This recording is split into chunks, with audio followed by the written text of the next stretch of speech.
महाराष्ट्राची कुलदैवत आई तुळजाभवानी, छत्रपती शिवाजी महाराज, शाहू महाराज, डॉक्टर बाबासाहेब आंबेडकर, शाहीर अण्णाभाऊ साठे, महात्मा ज्योतिबा फुले, सावित्रीबाई फुले,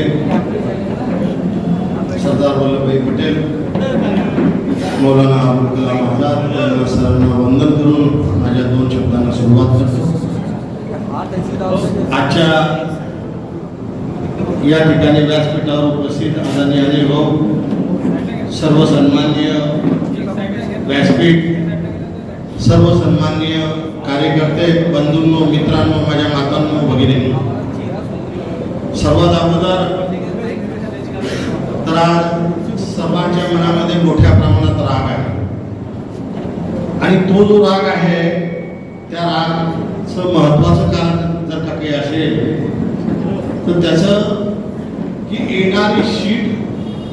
येणारी लोकसभेची सीट घालवण्याचा हा प्रयत्न आहे असं दिसत आहे, म्हणून सगळ्यांचा राग आहे असं माझं मत आहे. आज ज्या ठिकाणी आपण पाहिलं की नुसती पैशामुळे सुद्धा उमेदवारी भेटू शकते, हे एक आश्चर्याची गोष्ट मी आतापर्यंत काही ठिकाणी ऐकली होती, परंतु राष्ट्रवादीमध्ये पहिल्यांदा ऐकतोय असं माझं मत आहे. 10 ठीक आहे, ते आता कुठे पोहोचले ते आपण त्याच्या संदर्भात नंतर चर्चा करूच, कारण सर्वांना माहिती आहे. आज या ठिकाणी तुमचा सर्वांचा विचार विनिमय खरं जर म्हटलं घेण्यासाठी तुमच्या सर्वांच्या कल्पना आणि तुमच्या मनामध्ये किती आनंद होता आहे आणि राहील की ज्यावेळेस खरं जर म्हटलं तर पैशावरच निवडणुका होता, हे जर कोणी म्हणत असेल तर हे साफ चुकीचं आहे. कारण हे संतोष चौधरी 24/11/91 पासून पाहिलेलं आहे की 450 रुपयात फक्त नगरसेवक मला माझ्या कार्यकर्त्यांनी केलं.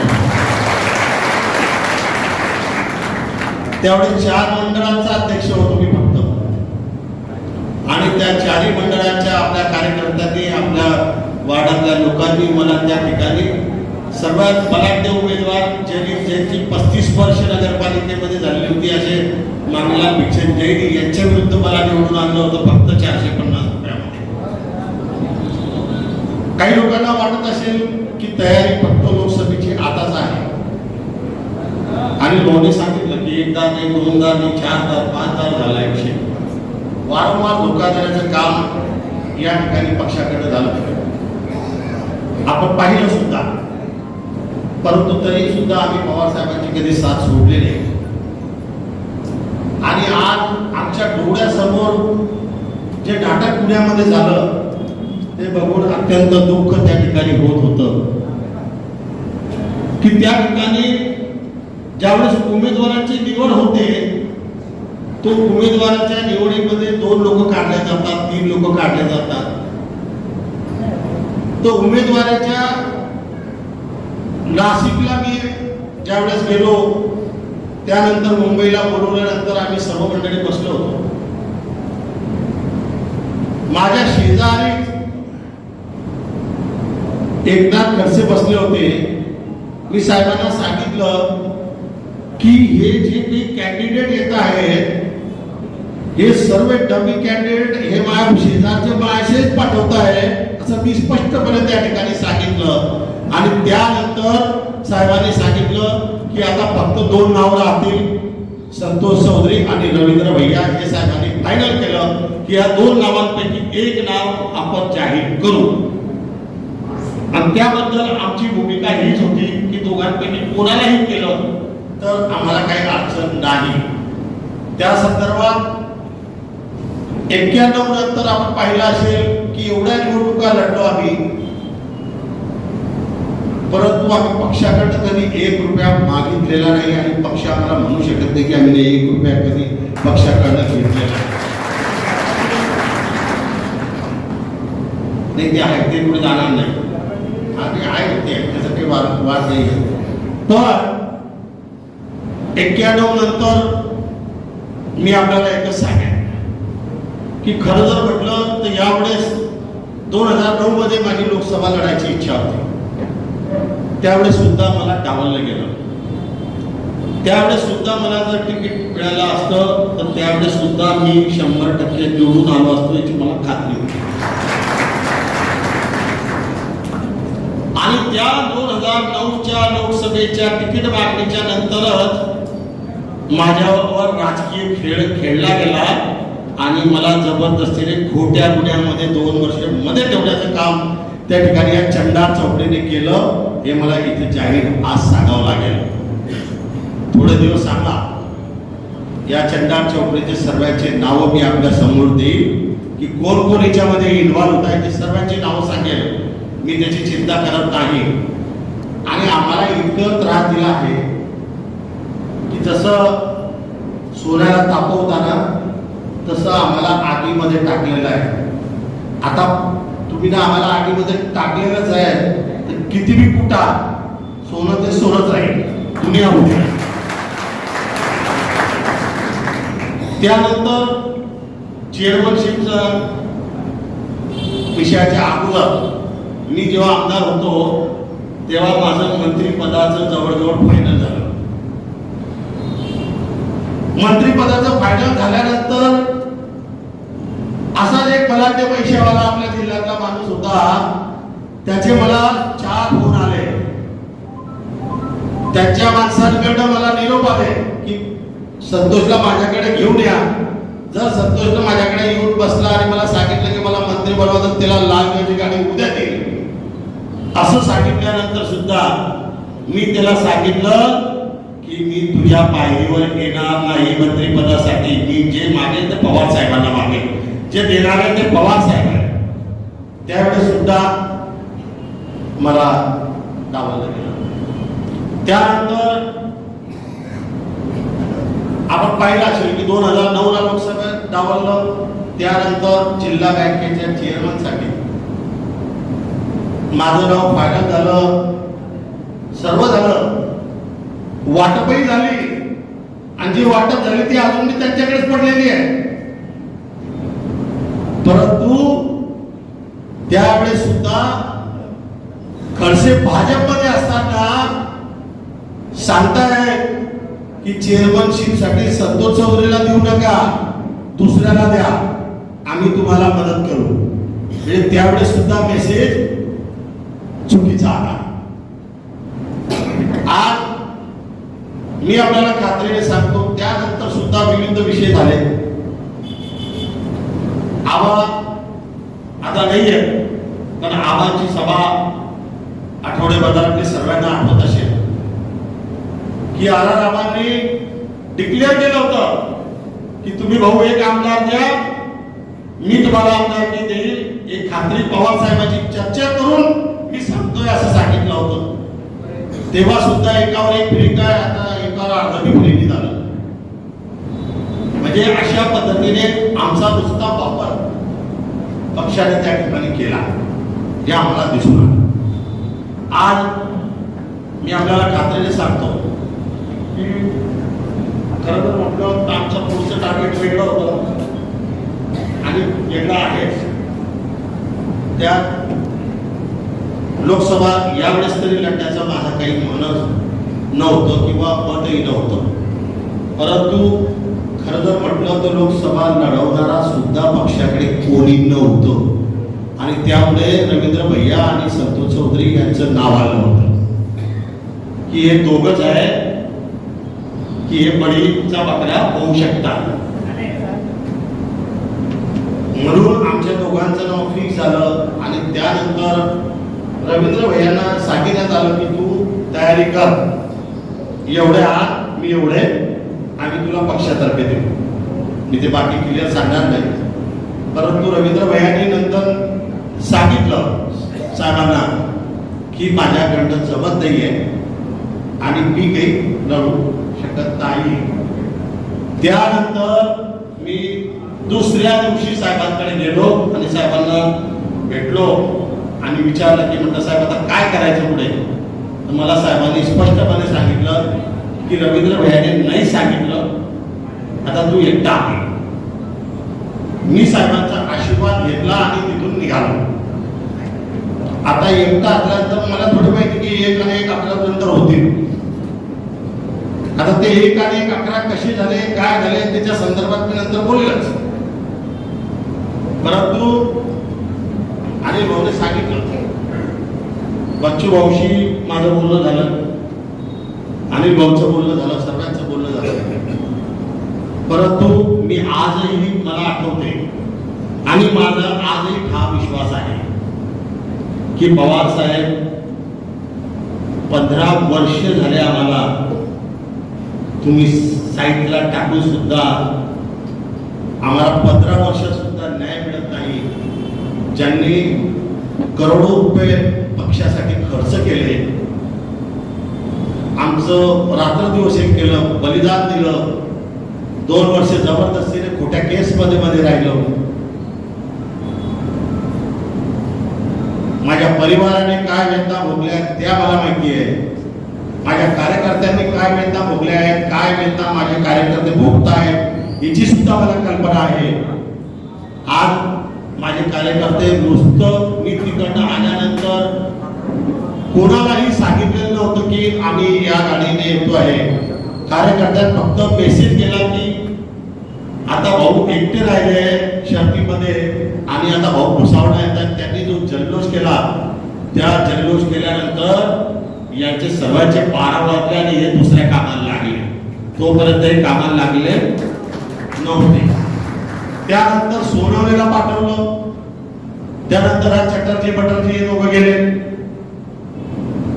आणि यांनी काय सांगितलं आम्हाला समजत नाही की त्यानंतर त्यांनी 8 दिवसाची मुदत मागितली. त्याला 8 दिवसाची मुदत सुद्धा देण्यात आली. जाय तू जमा कर. पेढे हा पेढे ठीक. तर त्या ठिकाणी 8 दिवसानंतर त्याच्या 2 दिवस अगोदर मी जयंतरावकडेच बसलो होतो. तर जयंतरावांनी सर्व तालुका अध्यक्षांना फोन करून विचारलं किंवा कशी परिस्थिती राहील, काय राहील, कोण येणार राहील. सर्व तालुका अध्यक्षांनी आणि आपल्या जिल्ह्यातल्या लोकसभेच्या मतदारसंघातल्या लोकांनी सांगितलं की या व्यक्तीला समोरच्या फाईट देऊ शकतो नाही तर निवडून येऊ शकतो फक्त संतोष चौधरी येऊ शकतो असं सर्वांनी. त्यानंतर जो 8 दिवसाचा कालावधी त्यांना देण्यात आला चटर्जीला आणि बटर्जीला. हे दोघांनी सर्वांकडे गेले, तालुका अध्यक्षांकडे गाड्या पाठवल्या आणि त्यांना पुण्याला बोललं. यांनी बोलवलं सर्वांनी, परंतु त्यांनी व्यवस्था करून दिली गाड्याची. आणि मग मी जर गाड्याची व्यवस्था केली कशासाठी ते नाटक करायची गरजच नव्हती. आणि विशेष म्हणजे तिथे इंटरव्ह्यू साठी सुद्धा पहिले पैशावाल्याला बोलवलं गेलं आणि त्याला इंटरव्ह्यू त्याचा केव्हा घेण्यात आला, त्याचा पक्षात प्रवेश नसताना पहिले तिकीट फायनल केलं नंतर प्रवेश झाला. हा एक महत्वाचा विषय असं मी जगामध्ये जीवनामध्ये कुठे पाहिलं नाही. परंतु तरी ठीक आहे. आता कार्यकर्त्यांचं म्हणणं आहे की आपण खूप लढलो पाहिजे. अन्याय तर खूप झाला आहे, परंतु अजून सुद्धा मी माझ्या हृदयामध्ये हेच आहे.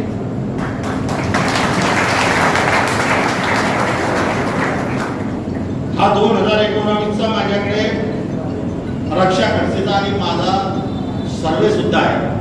2019 मध्ये सुद्धा मी सर्वे केला होता. 18 लाख रुपये खर्च करून आणि 1 नाही तर 3 सर्वे केलेले आहेत.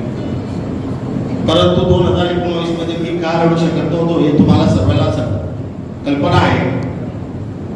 आणि त्यावेळेस सुद्धा मी विनंती केली, परंतु त्यावेळेस सुद्धा काही लक्षात गेलं नाही.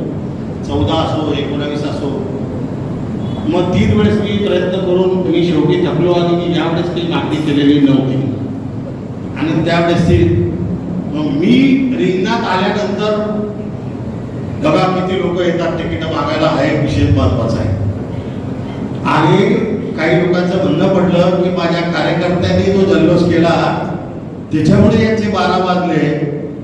तर मी म्हणेल माझ्या कार्यकर्त्यांनी जल्लोष करतच राहायचा, कोणाचे 12 वाजवायचे बाजू काय त्याचा करायचे मी माझ्या कार्यकर्त्याला कधी होऊ देणार नाही, तो त्याचा अधिकार आहे आणि आम्ही जे करू ते जोशातच करू, असं चुपचाप काम आमचं कधी आहे नाही. बाकी सर्वात पहिली मागणी आणि महत्वाची मागणी जर काही असेल पवार साहेबांकडे तर ती एकच आहे की ज्या एकनाथ खडसेंनी तुम्हाला पक्षाला धोका दिला त्याला पहिले राजीनामा मागावा आणि त्याची हकालपट्टी पक्षातून करावी ही विनंती माझी पक्षाला या ठिकाणी आहे. कारण अजून सुद्धा तो दरवाजावरच उभा आहे, बेल वाजवतोय आणि बेल वाजवल्यानंतर मध्ये आपल्या जिल्ह्यातले काही लोक बसले आहेत आणि ते त्या दरवाजाच्या इकडून पाहत आहे की हा बेल वाजवतो, कोणी बोलत नाही दरवाजा. अशी परिस्थिती कशी नाही नाही ते बोल असतं दरवाजाला तिच्यातून आणि मध्ये मजा मारलाय की हा बरा आहे दरवाजाला उभा. आणि मी आपल्याला सांगतो अशा लोकांचे असेच हाल झाले पाहिजे ना, घर का ना घाट का. कारण हे जे काही करत आहे समाजासाठी, लोकांसाठी, जनतेसाठी नाही, फक्त परिवारासाठी करताय हे आपल्याला समजत आहे. घरातच विधानसभा, घरातच विधान परिषद, घरातच लोकसभा. कोथळीच्या लोकांनी जर सरपंच यांना केलं असतं तर घरातच सरपंच मी दिला असतं कोथळीच्या एकटी, बाहेरचा दिला नसता. माझी विनंती आहे, आज एकनाथराव खडसे एवढं हापून हापून हापून हापून हापून हापून चालत नाही, बसत नाही, उठात नाही, तरी डुक डुक डुक डुक डुक डुक एक धरणार आहे, तिकडनं एक तिकडनं चालतं चालतं. अरे आता तर शांत बसा. आणि तुमची परिस्थिती खराब झाली आहे, कशासाठी झाली आहे, तुमची परिस्थिती का आली, 137 कोटीचा दंड का आला, तुम्ही जेलमध्ये जाणार होता याचं तुम्हाला दुःख होत होतं, तुम्ही किती लोकांना जबरदस्ती जेलमध्ये टाकलं याचे आठवत नाही का. आणि मी जाहीरपणे सांगतो की एकनाथराव खडसेला दुनिया जरी झाली तर जेलमध्ये टाकल्याशिवाय राहणार नाही, याची खात्री मी आपल्याला देतो. आपले चंद्रकांत पाटील लढताय, त्यांनी आता हायकोर्टामध्ये दाखल केलाय, परंतु चिंता करायची गरज नाही. ज्या मंत्रालयाने 137 कोटीवर स्टे दिलेला आहे त्या मंत्रालयात मी अर्ज करेल, त्याच्यावर बोजा आहे, त्याचा दोष आहे तो उठवण्यात घ्यावा. आणि हे सुद्धा यांना माहिती आहे की बीजेपी यांचं तिकीट कावा कट करेल हे यांना समजणारही नाही आणि त्याच प्रयत्नात आहे. कारण यांच्या मर्जीने तिकीट आलेलं आहे, खडसेंच्या जिल्ह्यातल्या दुसऱ्या कोणाच्या मर्जीने आलेलं नाही, म्हणून यांना ते तिकीट कट झाल्याशिवाय राहणार नाही असं माझं मत आहे. आणि आज मी पवार साहेबांना आठवण करून देतो की भुसावळसाठी एक इतिहास आहे. आज सुद्धा माझी विनंती आहे, कारण पवार साहेब 21 तारखेला मुक्ताईनगरला येत आहे. मी पवार साहेबांना खात्रीने सांगतो, आता इथून गेल्यानंतर भरपूरसे काही विषय आहेत. मी पवार साहेबांना जाताना यांच्यासारखं सांगून नाही जाणार की मला माफ करा, म्हणजे कसे नकलीपणा नाही, पद बी राहू द्या, हे बी राहू द्या, ते बी राहू द्या, गद्दारी बी करू द्या. मी जयंत पाटलांना स्पष्टपणे विचारलं की जयंतराव, मला हे समजत नाहीये की या खडसे परिवाराने तुमच्यावर कोणती भानामती केली आहे, कोणता जादूटोणा केला आहे की मला त्याच्याशिवाय तुम्हाला जिल्ह्यात कोणी दिसतच नाहीये. आणि ज्या वेळेस पासून एकनाथ खडसे पार्टीमध्ये आले, तुम्ही बघितलं असेल, सर्व पत्रकारांना माहिती आहे की पक्ष हायजॅक केला. अजितदादा आले, मोठ्या थाटामाटाने 10 नगरसेवकीच्या मध्ये प्रवेश, भाजपमधून सुनील देवे घोषणा देताना भाजपचीच देतोय तिथे मी. आणि जसं एमएलसी झाली तसे 11 नगरसेवक काय, 10 आले ना 11 गेले. हे तुम्हाला आम्हाला सर्वांना माहिती आहे. आणि जे यांची माणसं आहेत ते पक्षात आलीच नव्हती, हे फक्त MLC साठी आणि त्यावेळेस राष्ट्रवादीची सत्ता होती म्हणून हे आले होते. हे मी आपल्याला खात्रीने सांगतो. कारण यांना सत्तेमधून वाचायचं होतं, पदं पाहिजे होती आणि एवढंच नाही तर मंत्रीपद सुद्धा पाहिजे होतं. मंत्रिपदाची बिल्डिंग सुद्धा लावायचा प्रयत्न त्या ठिकाणी झाला होता, परंतु त्यावेळेस काय झालं काय माहिती नाही, साहेबांनी काही दिलं नाही. पण याच्या व्यतिरिक्त अजून काही मुद्दे आहेत, भरपूर मुद्दे आहेत. मी आपल्याला खात्रीने सांगतो की आता मी 2 दिवस मुंबईला जाणार आहे, तिथून दिल्लीला जाणार आहे. ज्या काही घडामोडी घडवायच्या ते मी बी घडवेलच. मी काही सोडणारा माणूस नाही. आणि भविष्यात तुम्हाला मी सांगतो खात्रीने की 4 पक्षाचे मला निमंत्रण आहे आणि ते मी प्रदेश अध्यक्ष म्हणून निमंत्रण आहे. मला शेवटी नाईलाजाचा निर्णय घ्यावा लागला तर मी प्रदेश अध्यक्ष होईल आणि निर्णय घेईल. कारण AB फॉर्मवर सही माझीच लागेल असं काम मी करेल की जीवनात पुढे कुणाला AB फॉर्म मागायची मला गरज पडणार नाही असा प्रयत्न माझा बहुतेक ठिकाण आहे. आणि जी पार्टी कोणत्याही राज्यातली असेल त्या पार्टीची निशाणी, अरे जर आपण 4 दिवसात तुतारी एवढी वाजवू शकतो तर आपली जे बी निशाणी ते 4 दिवसात एवढी जोरात वाजवू की ते महाराष्ट्रात गाजवू आपण आणि महाराष्ट्रामध्ये दाखवून देऊ की एक लहान माणूस, एक OBC समाजाचा माणूस, एक OBC कार्यकर्ता महाराष्ट्रामध्ये काय घडवू शकतो ते आपण घडवल्याशिवाय राहणार नाही याची खात्री आपल्याला. मुंबई दिल्ली जाऊन आल्यानंतर सुद्धा 21 तारखेला पवार साहेबांना भेटून सांगेल. जो निर्णय घ्यायचा आहे तो निर्णय पवार साहेबांना भेटून सांगून निर्णय घेईल आणि 24 तारखेला आपण त्या ठिकाणी लोकसभेचा फॉर्म भरू.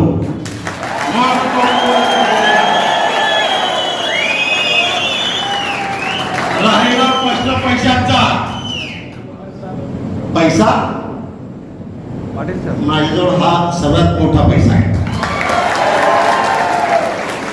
मला गॅरंटी आहे की या लोकसभेतले लोक मला 1 वोट आणि 1 नोट दोघी देतील. फक्त 1 वोट आणि 1 नोट. ज्या चालू आहे त्या बंद नाही. कारण या देशाला वाचवणं हे सुद्धा महत्वाचं आहे. बाकीच्या गोष्टी आपल्याला माहिती आहे की भाजपचे लोक काय करतायत काय नाही करतायत. आणि मला विश्वास आहे की ज्या वेळेस अशी चर्चा झाली मीटिंग मध्ये होताना तर बाकीच्या लोकांनी असा विषय केला की मराठा समाजाचा कॅन्डिडेट आपण काही लोकांना दिला पाहिजे. असे जळगावच्या लोकसभेच्या लोकांनी काही असं सांगितलं. रावेर लोकसभेत लढे 2 दलाल जळगावचे आले होते, त्यांनी हे सांगितलं. आता त्यांनी काय दलाली घेतली हे मला माहिती नाही, परंतु तेव्हा सुद्धा साहेबांनी काय सांगितलं की पहिली लिस्ट ज्यावेळेस डिक्लेअर झाली त्यावेळेस भाजपने जे 20 उमेदवार डिक्लेअर केले होते त्यावेळेस आम्ही ते लिस्ट बघत होतो. तर साहेबांनी सांगितलं की फक्त 7 मराठा दिले त्यांनी, बाकी इतर दिले. म्हणून आपल्याला सुद्धा तुला द्यायचं आहे, तुला निवडून आणायचं आहे. साहेबांकडे सुद्धा जातीवाद होत नाही, झाला नाही, परंतु काही लोकांच्या मनामध्ये असतं. परंतु इथे मराठा समाजाने सुद्धा मला इतक्या मोठ्या प्रमाणात पाठिंबा दिला होता आणि देणार होते. देणार काय की हे यांना समजणार नाही. हा सुद्धा प्रत्येक तालुक्यामध्ये प्रत्येक समाजाचा माणूस जातो ते जाती धर्माचा असो तो मला आपला लहान बंधू समजून त्या ठिकाणी मदत करेल, वोटिंग करेल. आणि तेवढंच नाही तर त्यांना माहिती आहे की काम करायची धमक आपली किती आहे. अरे यांनी 50 वर्षात केलं नसेल ते संतोष चौधरी तुम्हाला 5 वर्षात करून दाखवेल. जसा दबदबा महाराष्ट्राच्या विधानसभे आणि मंत्रालयामध्ये होता तसा दबदबा आपण लोकसभेमध्ये आणि लोकसभेच्या मंत्र्यांकडे दाखवल्याशिवाय राहणार नाही. कारण संतोष चौधरी 2-2 घंटे कोणत्या मंत्र्यांच्या दारी बसत नव्हता. जर कोणत्या मंत्र्यांनी टाइम नाही दिला तर लाट मारून आत घुसायची ताकद होती. माझ्या कार्यकर्त्याचं काम पाहिजे बाकीच्या मिटिंगानंतर या पद्धतीने आपलं काम आहे आणि काम कार्यकर्त्यांचं झालं पाहिजे. माझ्या कार्यकर्त्याच्या ज्या भावना आहेत त्या भावना मी समजू शकतो. परंतु आपण जो काही निर्णय घेणार आहोत घेतो आहे तो साहेबांना सांगून घेणार आहे. साहेबांना सांगून आपल्या कार्याची सुरुवात करणार आहोत एवढीच खात्री या ठिकाणी देतो. आणि मला बाळासाहेबांची आज आठवण येते. आपण माहिती असेल की बाळासाहेबांनी जाहीर सभेमध्ये भुसावळमध्ये ज्याच्या जाहीर सभेसाठी आले होते त्याच जाहीर सभेत आमच्या सर्वांच्या विनंतीनुसार तिकीट बदलवलं होतं. तसंच आज आमची अपेक्षा पवार साहेबांकडनं आहे की त्याच्या सभेमध्ये आपण मुक्ताईनगरमध्ये असो का भुसावळमध्ये असो जिथे सभा असेल तिथे आपण हा बाळासाहेबांचा जो बाणा होता तो दाखवून द्यावा एवढीच विनंती मी या ठिकाणी करतो. माझे 2 शब्द संपन्न करतो. जय हिंद, जय भारत.